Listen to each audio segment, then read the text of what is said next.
What is going on, guys? In today's video I will show you the top 5 best Void Gauntlet builds in New World Aeternum that are optimized for both PvE and PvP.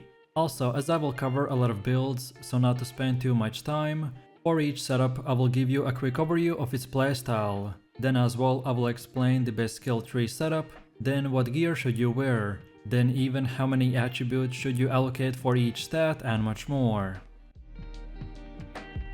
So, moving over to the first build, which is the musket and void gauntlet.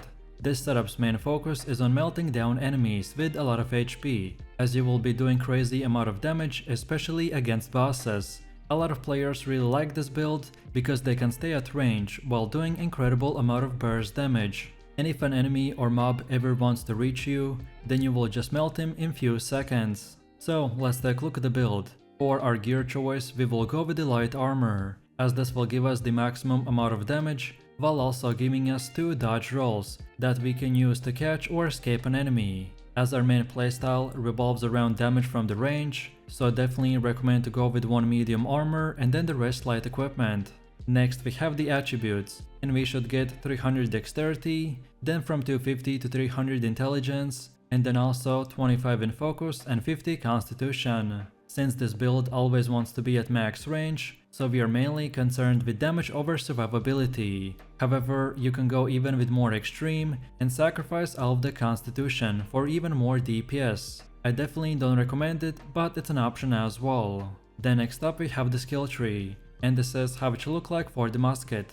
These nodes and the overall layout is structured around increasing damage over time, while also increasing our headshot and overall DPS by more than 2 times. And then again, this is how it should look like for the Void Gauntlet. So this setup is made around removing and buffing the musket's weaknesses, which are locking down your targets and armor penetration. So this is where the Void Gauntlet comes in very handy. If you're interested in the best gear, perks, consumables and everything else, then keep watching until the end of the video. Overall, if you're looking for amazingly fun and high DPS ranged build, then here you go. Next up we have the best healer build in the game, which is the Life Staff and the Void Gauntlet. So, Life Staff is the primary healing weapon in the game, and we can decide to pair it up with the Void Gauntlet, because of its ability to give us very strong debuffs and healing support. Since this build is designed for group PvE and PvP, so all of the healing abilities are focused around AoE healing, and making sure that we can keep as many of our allies healed as possible. And the best part about this is that not only we will get insane amount of healing done, but also we'll be able to dish out some serious damage. So let's take a look at the build. For our gear choice, we will go with the medium armor, as this will give us pretty good healing, while at the same time giving us survivability, in case we get in trouble. I personally think that if a healer dies, then it's GG, game over. So to prevent that, I'm fine with trading small amount of heals, for much higher chance of survival. Then next we have the attributes, and we want to get 150 intelligence, then from 350 to 400 focus, and 100 constitution. This particular point allocation is structured around increasing our healing as much as possible, while relatively doing quite a lot of damage, and having bunch of defensives to survive hard fights, no matter if it's for PvE or PvP. And then finally we have our skill tree. So let's take a look at the most important skill tree setup for the Life Staff.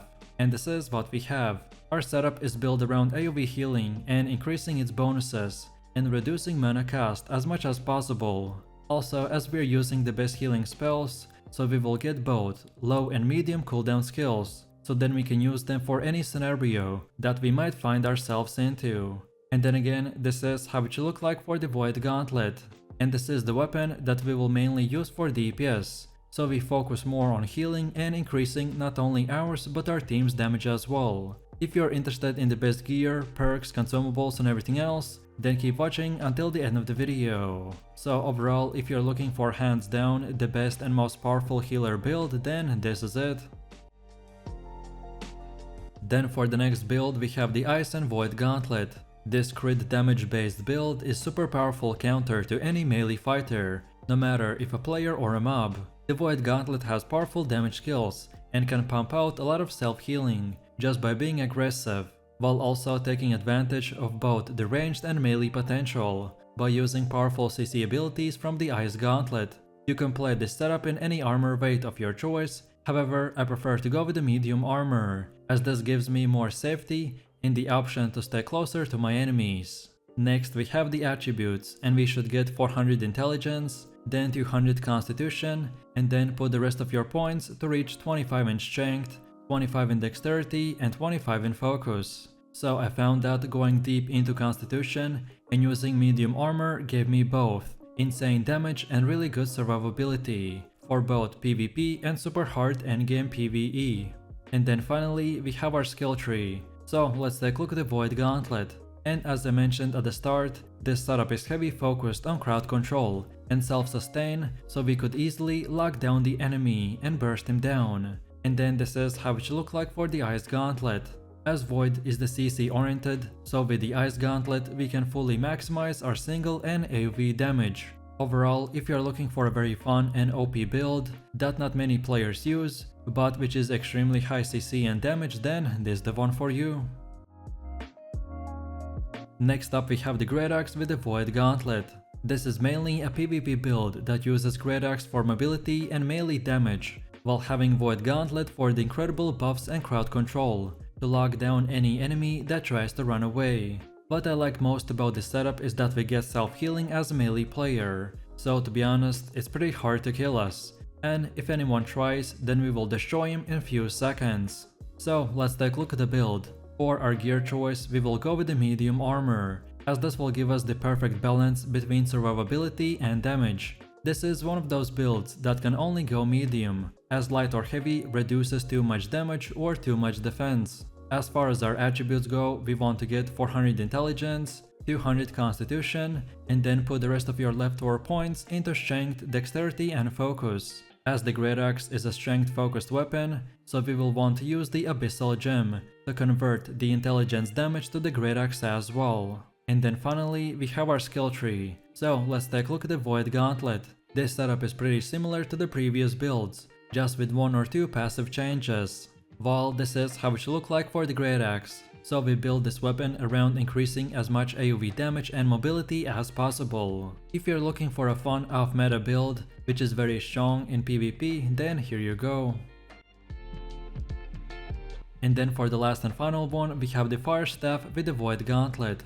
Both of these weapons are extremely powerful in combination, which will give you the offensive firepower of the Fire Staff with the fantastic utility of the Void Gauntlet. The issue though is that this weapon combination has a mana problem, although if you build the setup right, then you will be debuffing and bursting enemy players down in just few seconds. So as far as our gear goes, we want to stay in the light category, as this is a mainly a ranged build that prioritizes maximizing damage over survivability. Then for the attributes we want to go with 500 intelligence, then 100 constitution, and then put the rest of your points into reaching 25 in focus, 25 in dexterity and 25 in strength. Going past 500 intelligence is just simply not worth it, so we don't really have any other option besides getting some constitution and cooldown reduction. Then next we have our skill tree, and this is how it should look like for the Void Gauntlet. So as our Fire Staff doesn't really have any defenses, so we focus this setup on crowd control and using self-healing to survive hard fights, although we should always be behind our teammates. And then again, this is how it should look like for the Fire Staff, so we mainly build as high fire damage and cooldown reduction as possible. And then for the last and final part, let's take a look at the best gear, buffs and consumables that pretty much all builds could use. And remember that this is just an example. So as far as armor goes, of course slowly but shortly, you want to get to 725 gear score. And no matter if you choose medium or light armor, always use the opal gem on your gear. And if you can, then try to get these perks like the health, refreshing and freedom. Then as far as your weapons go, use the diamond gem on all of your weapons besides the Great Axe. As for him, we want to equip the Abyssal Gem to convert his strength damage to intelligence. And then for weapon perks, try to get keen, vicious and refreshing move.